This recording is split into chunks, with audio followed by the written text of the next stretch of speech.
Man, what's up, everybody? Welcome back to another episode of EOS. This is the second interview ever on EOS. This is my dog right here. Go ahead and introduce yourself, bro. What's up, everybody? I'm TK, aka Twisted Kid. I'm from Clearwater, Florida. But right now, I reside in Georgia. Now, for everybody that's going to be asking about your tattoos, affiliation, everything like that, you want to just go ahead and lay that out for everybody? Yeah, I'm unforgiving. I'm not a white supremacist. I'm not a white separatist. I'm a one percenter, so it's a little bit different. For those of y'all that don't know, educate yourself before you speak on it. Exactly. Now, how much time did you do in Florida State Prison? 10 years, It's a lot of time, bro. How old were you when you went in? 16 years old. How good does it feel to be out? Feels good. It's like overwhelming at times, bro, but it feels good. Yeah. Now, how many different compounds did you hit in the state of Florida? I've been to 13 compounds, but I went to two of them twice, so I've been transferred like 15 different times. I was at Lancaster Correctional Institution, Brevard, Appalachia. I was on CM at Santa Rosa, Charlotte, DeSoto, back to CM at Santa Rosa, back to ACI, which is Appalachia, Jackson, Taylor, Okaloosa, Washington Main Unit, Washington Annex, Madison, and then Swanee on CM. I US on Swanee CM. And if anybody knows about the state of Florida and the state of Florida prisons, you know that the names that he just named, those compounds, ain't no playing at those compounds. These aren't no little kiddie camps, nothing like that. Y'all can look up the mortality rates on these compounds. But let's get right into it, though. How was it for you, going to prison and just getting into the mix of everything? Bro, it was crazy, bro, especially for white boys. Like I had went, like I said, I had went to prison when I was 16, started 10-year bid. So it was like a lot of fighting, bro. I was at JIT camp, the TOH thing. I'm getting Yeah. lined up. For those of y'all that don't know what that is, I'm fighting like multiple people back to back, like no breaks in between. You know what I'm saying? Getting jumped, whatever I got to do to earn my respect. I was doing it. Uh, yeah, it was rough, dog. It was pretty rough, but I stood 10 toes down, and I earned my respect regardless. So And came out strong. exactly. Now, when you was in the JIT camp, did you ever have to slang any iron or anything like that, or was it mostly just hands for you? I had to sling iron. Stab people, cut, beat people with locks, all types of shit.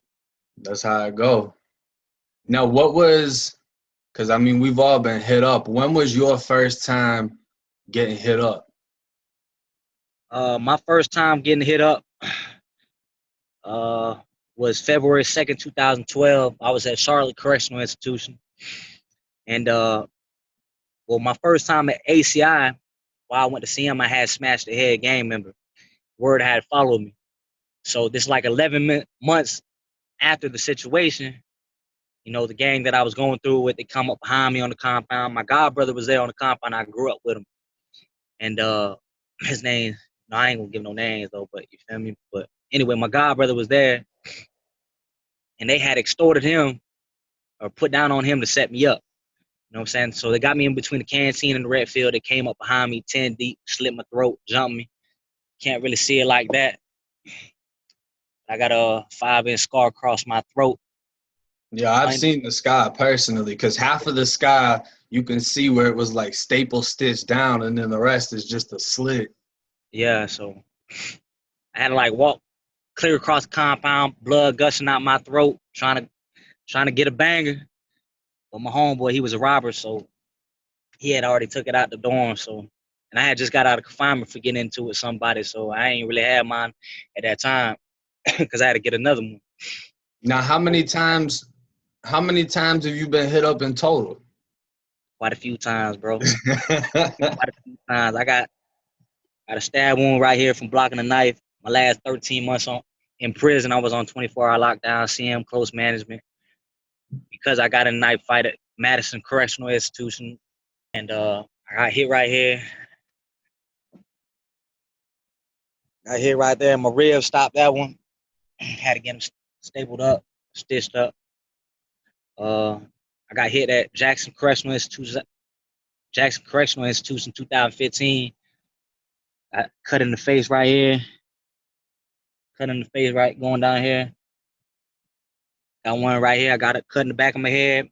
Cut on my arm. You know what I'm saying?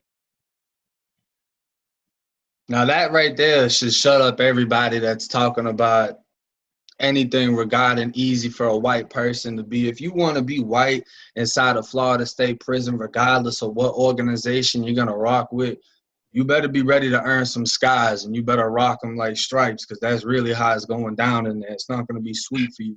When y'all view these white people that come out of Florida State Prison and their skin smooth just like how they went in, 9 times out of 9, they were not going to war and not having any conflict in there, and there's a reason for that. You know what I'm saying? So that's crazy, bro. You lucky to, you know what I mean, be moving how you're moving right now, because that's some dangerous situations right there. Exactly. Now, how was it for you, being that you had 10 years and you were so young when you got locked up? Did you have the mentality like, because I know for me, even when I had 3, I couldn't picture 3 years down the road. So I was moving like I had life. And especially, you know how ACI was. We was around mad people with life sentences anyway. Exactly. So when you're around that surrounding, you're going to move and think just like them. How was it for you trying to handle having 10 years and getting into that much conflict without having to get extra time? Bro, it was like I was death struck, bro. I couldn't see the light. I couldn't see the light at the end of the tunnel, bro. I was death struck. I was just ready for whatever. Anybody who wanted with me, okay, I'm gonna give you what you want.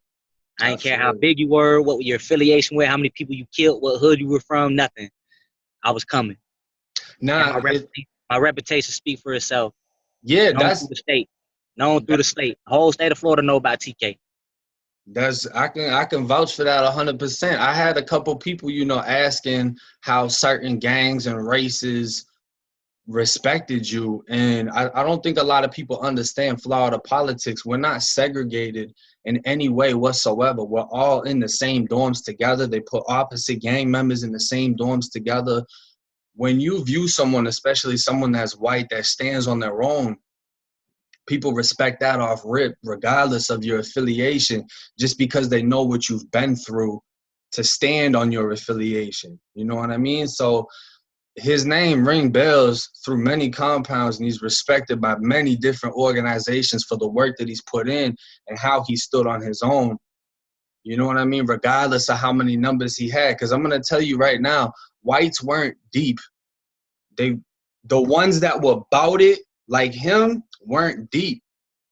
But how he moved made other people want to become a part of his organization just off the strength of how he was moving and handling his business. It's funny because when we actually met, we were in confinement, and my old bunkie went in your room and was making up things about me to try to get me and you go at it because his little brother was messing with a homosexual at a YO camp. So when me and TK were in confinement, we shot kites to each other, basically rah, rah, rah. But when we got out, we spoke in person and had an understanding and pretty much realized that third party was Fugazi and the one starting all this. It wasn't reliable. At all. And then we got put in the class together. So that was even crazier. Yeah. I know you done did some confinement time. How long you done did in confinement, you think? Long time, bro. A long time. I've been to CM 3. I've been to CM 3 different times. So my first time I did 6 months. My second time I did a year. My third time I did 13 months. And like damn near every year that I was in prison, I averaged off at least like 4 months of confinement time every year. How were you able to mentally handle that? So I rap, I draw, I worked out. If I had a cellmate that I could vibe with, I vibe with him. Get in trouble, go through with the police. I used to stay under their skin. So that's how I made my time go by. And did you ever? I did a lot of reading. Yeah. Hell yeah. In confinement, you're going to read a lot. did you have any conflict inside of confinement with cellmates or anything like that? Yeah, actually, bro, quite a few times. Quite a few times. When I first came to prison, I was at ACI, bro. So you already know how ACI is. Like, bro, I'm the youngest person on the compound. I'm 17 years old at that time. You know what I'm saying? Because I Yeah. had went from Lancaster to Brevard to ACI. So I'm the youngest person in the JIT dorm, which means I'm the youngest one on the whole compound. So I'm there, and this back before they put a like a compatibility thing where they try to put you with the same weight class around the same time and everything. This back when, bro, you can have like 2 days left before you go home, and this guy's just got off death row and's got like 3 life sentences or something, killing like 10 different people or whatever, you know? So, bro, they put me in a room with this like Jolly Green Giant, looked like he fell off a beanstalk, you know? And I'm small, bro. I'm like 30 pounds smaller than what I am now. So I'm small, bro. And as soon as I come in, I gotta like damn it, like break my neck to look up at dude. They uncuff me through the flap. I drop my stuff up.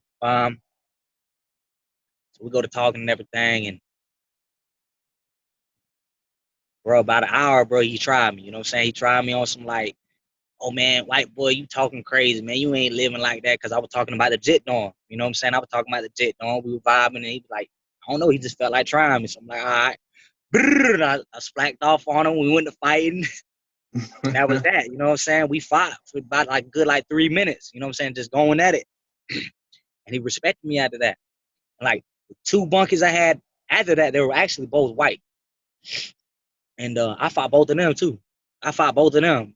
You know what I'm saying? Like, so 3 bunkies in a row, I fought every one of them. Fight and fight. Now I heard about you from my brothers telling me about you in the JIT dorm, knocking people out, just beating, you know what I mean? So I Yeah, already had heard about all this. yeah. Um,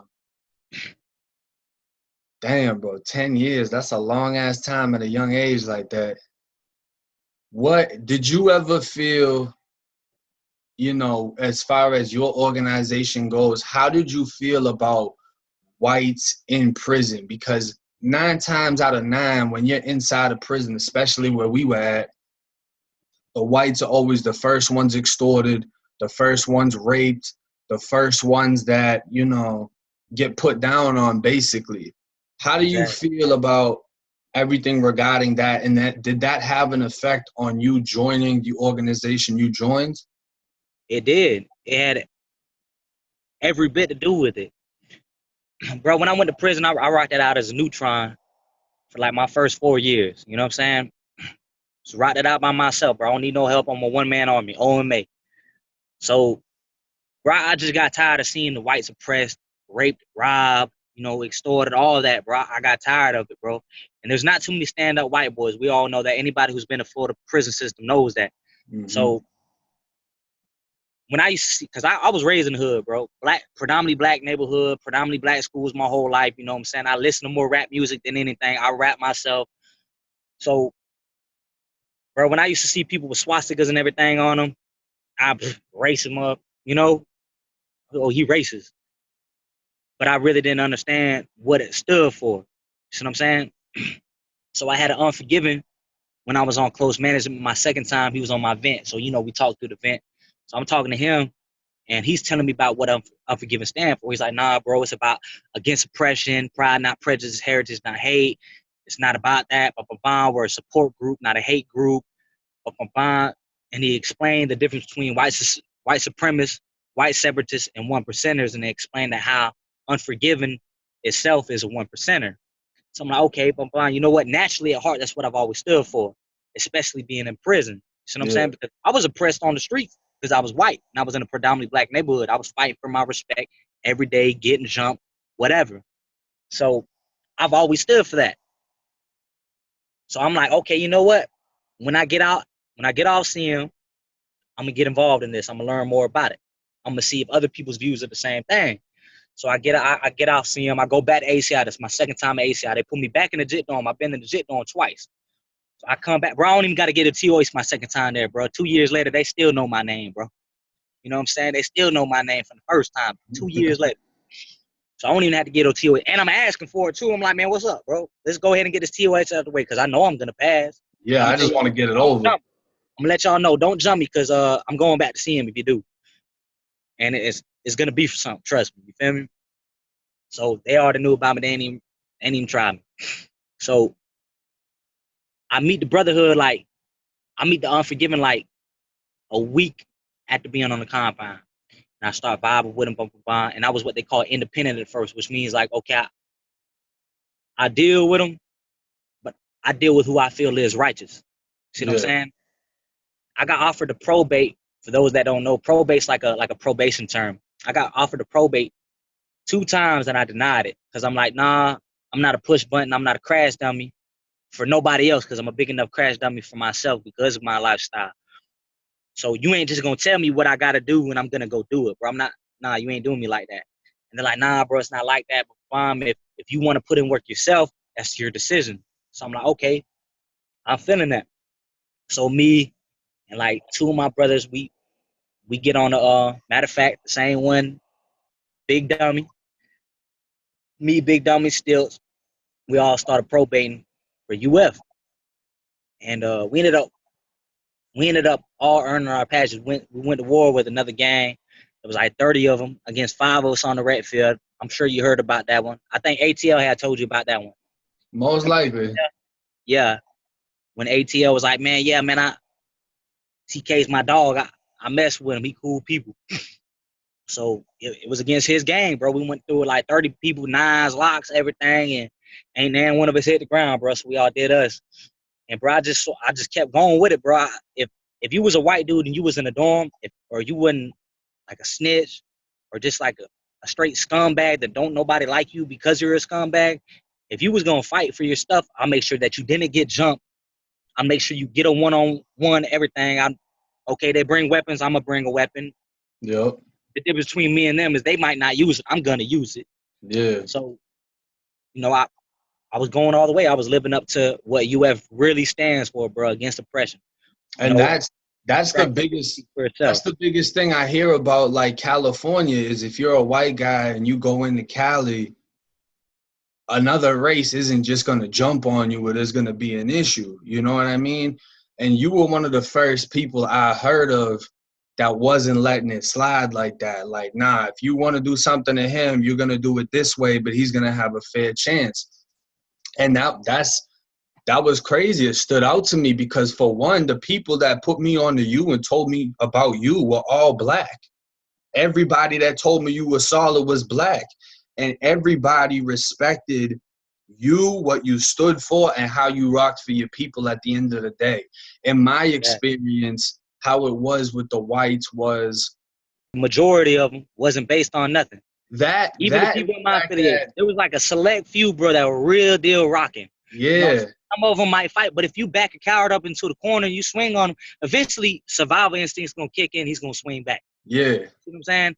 But those that were really rocking, it was like a select few of us, bro. And Select few.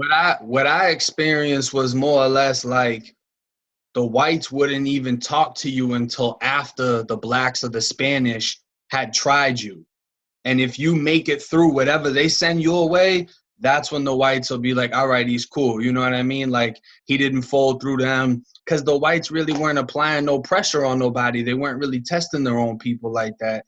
And I mean, Exactly. there's nothing for us when we come to prison. We're not getting approached by whites or nothing like that. You're getting, when I hear Beatom in Lancaster, they were running up with, all type of crazy things out, like, what's up, you right? It wasn't any white boys in there. And if they were under the blanket scared. You know what I mean? Like, it was just a whole nother world.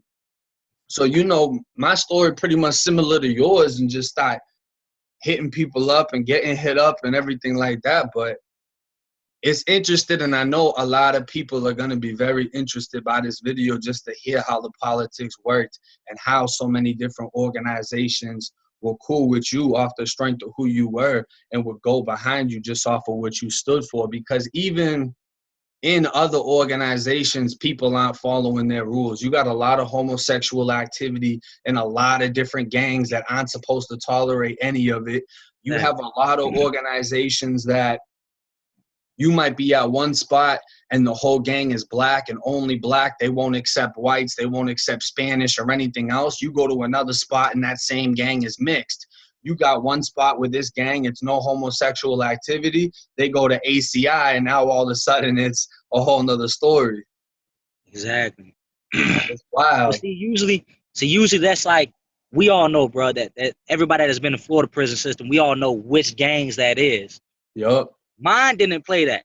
No. That's one thing I can honestly say about mine, bro. We didn't play that. Yours didn't play that. Nope. See what I'm saying? Bimba's didn't play that. Nope. Remember my dog? Remember Cocho? Yeah, Yup. Cochos didn't play that. They didn't play that at all. They didn't play that at all. And they was only like 4 deep, but they'll kill you real quick. Yeah. I done been through with them before. You know what I'm saying? Before I even met Coach, I went through with them. You know what I'm saying? And you know, all them dudes stabbing and killing stuff. Oh yeah. All of them, bro. Remember my brother Foster? I think he was the only one on that compound that didn't have life or multiple life sentences. Yeah, he gets out. He gets out this year. Yeah, because all his other brothers, one of his brothers was in there for 2 bodies. But now, as far as your tattoos go, when did you start going heavy on the face and getting all your ink done up? Bro, my first 7 tattoos was on my face. Yeah? Yeah, my first 7 tattoos are on my face. They were pick and poke. Because I was like, okay. They were like small tattoos, like my teardrops. You know, my drool drop because I'm retarded when I gotta be. You know, whatever. You know, my 1488, my SS boats that everybody's talking about on Instagram. Yep. You know, all that was pick and poke. Now, the story between the 1488 and the SS boats, there's like a little story to it. Is okay. When you did the thing with Bimba last night about the white dude that killed the dude, stabbed him at the center gate. Mm-hmm. Okay, we all know. I went under investigation for that, got transferred. A lot of us did. We was all under investigation in case our name got brought up in that case. You see what I'm saying? But everything came out straight. And well, the one that was killed, you know, he was one of mine too, and he was telling, and that's what happens to a snitch. So before he started telling everything, before anybody knew he was telling, he really ain't like me, bro, because how I talk. And he wasn't unforgiving. He was what they call AN, American Nazi. And the one that killed him was American Nazi. Yeah, I knew. Everything falls up under unforgiving in the state of Florida. Yeah. Symbolisms. So that's the only thing that's sanctioned in the state. He was talking crazy. He was like, oh, man, TK's going to get out, man, blah, blah, blah, and go back to being a wigger and all this crazy stuff, right? And I'm like, bro, I'm going to show you I'm dead serious. And I tell my brother still, so I'm like, hey, look, bro. I'm like, man, pick 1480 on my face and bolts between my eyes, man. I'm going to show him how dead serious I am on this. And he's like, all right, I called that. And he did it. That same night, the next day I show out. And everybody's like, man, you done put it on your face, bro. You were supposed to put it on your body. You got all that skin. I'm like, man, I'm head first about this, bro. This is what it is, man. If you don't like it, man, I don't care. And I still feel that way. I still feel that way. Whoever don't like it, I don't care. If you see me, hey, my name's Twisted Kid. I hope you remember my face. You know, how do you feel about other organizations and whites being a part of predominantly Black or even Hispanic organizations? I mean, to each their own. But me personally, I feel like in the Florida prison system, you're never fully going to be respected being a white boy in a Black gang or a Hispanic gang just because the pigmentation on your skin. No matter how hard you go, okay, they're going to respect you and respect the fact that you're going. But at the end of the day, they're not going to look, they're going to, if you're a white dude, part of a Hispanic gang, they're going to look at their Hispanic brothers more as a brother than they are you. Yeah. And the same thing with Blacks. So my view is like you're never fully going to be respected. You see what I'm saying? That's definitely something I personally dealt with too, because it was more or less like whoever was the top dude on the compound, if he said there wasn't whites, there wasn't. If he said there was, there was. And exactly. Most people were just going to go off of whatever was being said without actually. But you remember at ACI when they wanted to hit me up and nobody struck though. And then they ended up going PC off of that whole situation anyways, because when I hit, I wasn't going for none of that. and then you already know Bimba and everybody rocking behind me. So, but I definitely feel that though, because there's always some type of conflict, and then like I always found myself in a position having to prove myself over and over and over again, which can Exactly. lead to catching even more time and doing unnecessary things because of that. Now, how Exactly. is it being in society with the tattoos? I mean, it's not as bad as I thought it would be, bro. Like, to be honest with you, I got crazy looks when I was in prison with the Yeah, tattoos on my face, where it's more accepted. People had tattoos on the face. yeah, So I was in my mind, I'm like, damn, when I get out, I know people are gonna look at me crazy. I mean, they do. Don't get me wrong, they do. You got like, bro, I'll be walking in Walmart and like somebody would just like ease over to the other aisle, or bro, like the other day, I'm in the store with my dog's wife, and bro, the same dude, he's about to go on the aisle that we're on two different aisles at two different times. But as soon as he see us both times, he cut on to another aisle. You know what I'm saying? So it's like that's taking a little time getting used to, but that's what I expected. So, but it's not actually as bad as I thought it would be. that's good. Cause you I got mean, people even that come up to me like, "Damn, did that hurt?" yeah, It's like a conversation opener. I feel the same way. I feel like when I got out, some people would look at, even though I didn't obviously go as high with you as the tattoos go, people were still looking, and it was a conversation started. But I also feel like it makes it easier to sort people out. Either you're gonna love me or hate me the second you meet me, and it's easier Yeah. to kind of figure that out. You know what I mean? Now, how was it? How were you being white and then obviously being well respected on the compound treated by the correctional officers? Do you feel that you were treated differently based on your skin and organization? Well, it really depends on the compound, and because at Madison, when I was at Madison, majority of the correctional officers, they're black. So Yeah. when I first got there, I was rocking the bald head and everything. So you see my unforgiving patch. So I sort of had like police set me up. They gave me a false DR, a bomb. But when I ended up getting out of confinement, they started seeing that, okay, a couple of my dogs that I'm with on a day-to-day basis are black. And they're part of different affiliations, black affiliations. So they're like, made them wonder, you know what I'm saying? So they started leaving me alone. They're like, man, you know what? He cool as hell. He cool, just leave him alone. Now, ACI, you ought to know, majority of them are like white. They respected me. They respected me because it was unheard of what I was doing. And I started that off in the JIT dorm. Bro, it was unheard of being a white dude with swastikas and bolts in a JIT dorm. You know what I'm Yeah. saying? Especially ACI, and the police used to salute me and they tell me like, man, look, man, I respect you, because I was the only white dude in there, period, that made sure the white dudes got one-on-one fades. Okay, you know what? Y'all ain't gonna TOH. I'm a TOH and I'm apply pressure. That's what I did, but I ended up stopped doing that because I knocked somebody out and thought they were about to die. They went to having a seizure and stuff, so I stopped doing it.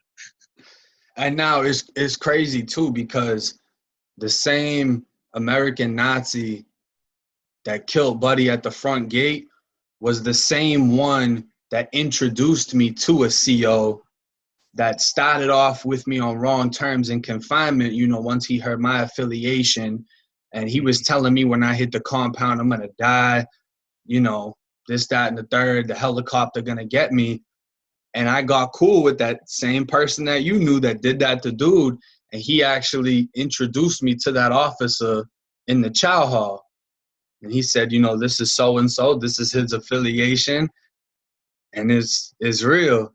And from Exactly. that point on, that specific CO who we both know, it was a mutual respect in that sense. You know what I'm saying? Exactly. He liked that. Oh, trust me, I know it's crazy how situations come out like that, bro. I chased the police out the door with a broom for slamming my homeboy when he was in cuffs, right? He had to leave through the fire exit. It's at Washington Annex, March 27th, 2017. I chased the police out the dorm. They had to leave through the fire exit. I chased them with a broom. Bro, I actually got out on the compound again after that, bro. After like 76 days in confinement, bro, I actually got out on that same compound, and that same officer, bro, was doing me justice.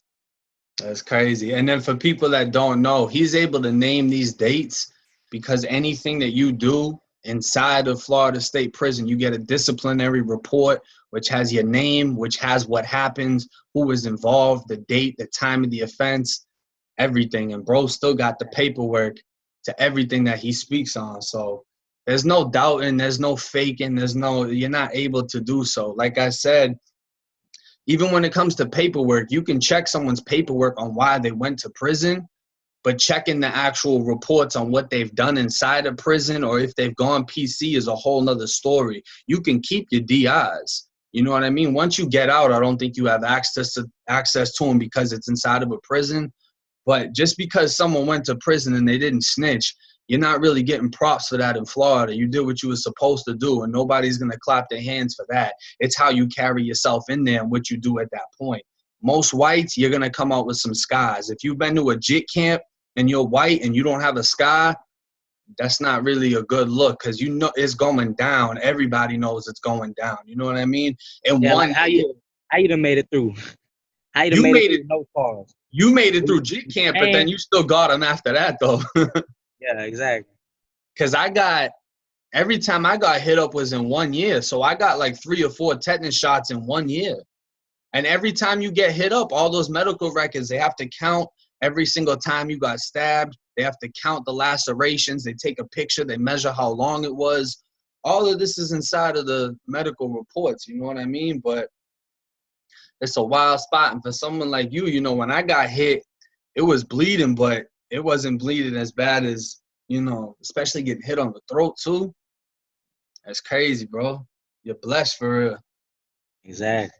Now, how has it been staying in contact with everybody, bro? Do you find, because I sometimes find it tough, you know, when I talk to my people that's still locked up, just off the strength that I know what they're going through. I know when they're in confinement, I feel for them, but at the same time, I know when they go to war and, you know, you don't want to hear anything. You don't want to hear that your bro got killed, and you don't want to hear that your bro caught time because he killed somebody. So how do you deal with the communication with the people still behind the wall? I just be on some, like, I'll shoot them letters and pictures, bro, and we don't even really talk about anything that goes on in the wall. You know what I'm saying? I just tell them about what I'm going through, how I'm doing, what I'm doing for myself, shooting pictures to show it. You know, just tell them to hit me back. But I really don't talk about what's going on inside the wall. You see what I'm saying? Yeah. That's behind me, bro. That's behind me. Okay, you're still in there. I understand that, bro, and I'm gonna be there for you until you get out, bro. I got you.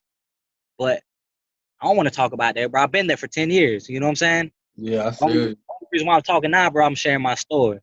You know what I'm saying? I'm sharing my story, bro, moving on to bigger things, bro. Do something positive with it. And how was it on the opposite tip when you were getting mail? Was it hard to hear about the streets and everything like that, being that you had so much time? Bro, I really ain't get mail like that, bro. I didn't either. Like everybody, like when I went to prison, bro, it's like everybody just forgot I existed. You know what I'm saying? They was there for me when I was out and I was doing for them, bro. But when I went to jail, I went to prison, it was over with. You know what I'm saying? And them same people when I got out, bro. Oh, hey, what's up, man? Yeah. Keep your distance, bro. I don't deal with you. Yeah. You ain't built for my cloth. You know what I'm saying? You ain't cut for my cloth. And bro, my whole time in prison, 10 years, bro, I ain't get a single visit from my family. They ain't never put money on the phone for me to call them, bro. So the only time that I really called anybody was illegally on the cell phone. You know what I'm saying? Yeah. Oh, that's another reason why I felt like isolated. I had so much anger built up, and I was ready to jump at whoever got in my way. You know what I'm saying? Because all that was like weighing on my shoulders, and I felt like I was carrying the weight of the world. You know what I'm saying? Definitely. It's hard when you don't have any contact. I mean, I got some mail as far as friends go and everything like that. Nobody rolled out for me. I never got a visit. I had the opportunity to get visits when I was at the JIT camps because they were closer to Tampa. But I actually told my people I didn't want them to come visit. I didn't want them to have to come and see me with a scar on my face, with everybody else looking crazy with scars on their face. I didn't want them to have to experience that, being that I'm the reason that they have to walk into a prison. You know what I'm saying? And then, you know, I wasn't really getting money either So that's kind of how, you know, the whole extortion thing came into play in my bid specifically. But it's tough, bro, especially when you don't have contact. You know what I mean? You don't know what to expect when you get out. You don't really. And I still remember when we was in the classroom and I was about to go home and you told me, you were like, you gonna write me, bro? You ain't gonna write me, bro. Just keep it Yeah, I real. remember that. I remember that. You kept it real though, bro. You kept it real. You wrote me. I got that letter.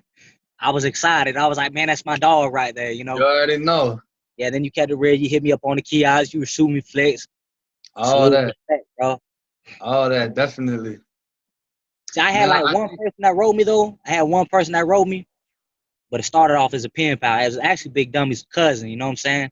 yeah. Good girl, beautiful girl. She coming down from Mississippi tomorrow.